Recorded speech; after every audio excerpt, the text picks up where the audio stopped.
Well, hello there, I'm Détroit, and whoa, what's going on? Has the world gone upside down? Why am I drawing with ink on a sketchbook when it's Sunday? Isn't Sunday supposed to be for digital artworks? Well, no, not anymore. I have switched back to a more comfortable schedule of making only one video per week.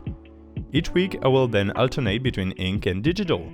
So now that that's out of the way, we can get started. The way I started this drawing out is a good tip for if you don't know what to draw. I drew a perspective grid. I'm not sure you can see it properly on the footage, but trust me, it's there.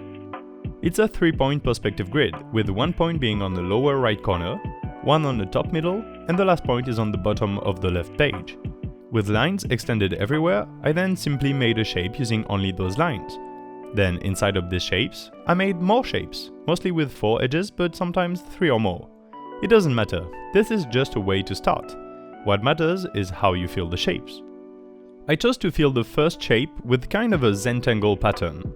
I wanted to round the corners, but then I kept going, and it turned into a portal into the void. Portal into the void, that's a cool name. Maybe I'll name the video that. It sounds cool. Anyway, my plan was switching patterns for each square. Do you believe me now if I say I wasn't very inspired? Well, I like the portal into the void type doodle, so I kept at it. I basically did that for the entire hour and a half I was filming. I like starting doodles from different perspectives. I think the concept of perspective is very interesting. It's a natural thing. The world around us is in 3-point perspective after all. We live in a 3D world, so we have to take into account length, width, and depth. From our point of view, everything is in 3 perspectives. So in the real world, we can't really escape these dimensions, but in the drawing world, we can do whatever we want. 1, 2, 3 dimensions, or even 0 or 9 if you want. You can technically do everything you feel like. Making it look nice is a bit harder though. But yeah, anyway, I started this drawing with perspective and then I drowned it in small lines. On a completely different topic, I've been thinking about Instagram recently. You know my Instagram, it's at d3_sd. It's the place where I post all of my drawings, and I do mean all of them. Digital artworks, commissions, abstract ink doodles, even some works in progress. It's a complete log of everything creative I've been doing for the past 3 years. I like that idea, the fact that I have all of my art in a single place, but I don't think my view of it goes well with how the platform is supposed to work, in essence. I've been thinking about it since my YouTube anniversary was just a few days ago. My Instagram account is so small, it's almost depressing. I have twice as many posts as followers. But I do want to keep posting everything on it, just for the sake of memory and tracking my progress. So I was naturally thinking of making new accounts. Tell me what you think in the comments. I mean it, I really want to know. I was thinking of making an @Détroit_ink and an @Détroit_digital.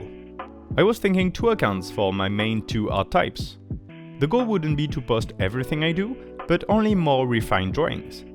I'll be the first to admit, not all of my drawings are that good. Some of them I wouldn't mind not posting, especially retrospectively, some of my old drawings. It's even more the case for the digital drawings. The styles are all over the place, my page doesn't have any semblance of coherence. I mean, look at it. I have been thinking for a while about promotion on Instagram. You know, sometimes you look at the stories of people you follow and then suddenly you see the story of somebody you don't know at all. And sometimes you like what you see and you check their profile and you like it. I've been thinking of doing that, but I can't really imagine it going that well. Let's analyze the scenario that would unravel. I pick maybe 3 of my best drawings, like 3 intricate doodles or 3 detailed digital artworks. Now I do the promotion thing.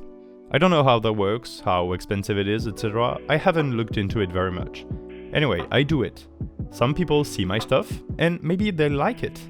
So they go check my page and then they see this. Even if they liked the drawing I chose to promote, seeing the mess that is my page, they would be disappointed to find that most of what I do has nothing to do with the few drawings they liked.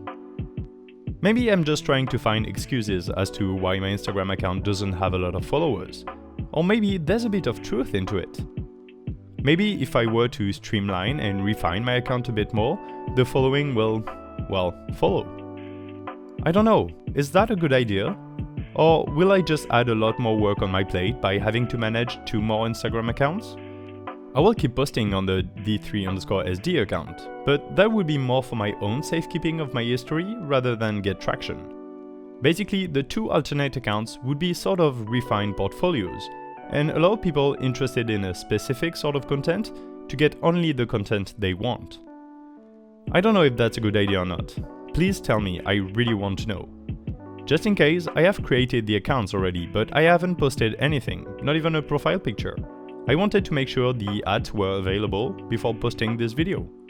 You can go look them up, but they are privated and empty, so I don't know if they'll even show up. I guess that's all for today. I already told you what to write in the comments, but it's still up to you to like the video and maybe even subscribe if you like drawings of all sorts. If you're in the specific case I described of liking only half of my stuff, I have playlists with only ink doodles or only digital art. I'm Detroit and I can't decide on one art style. Bye!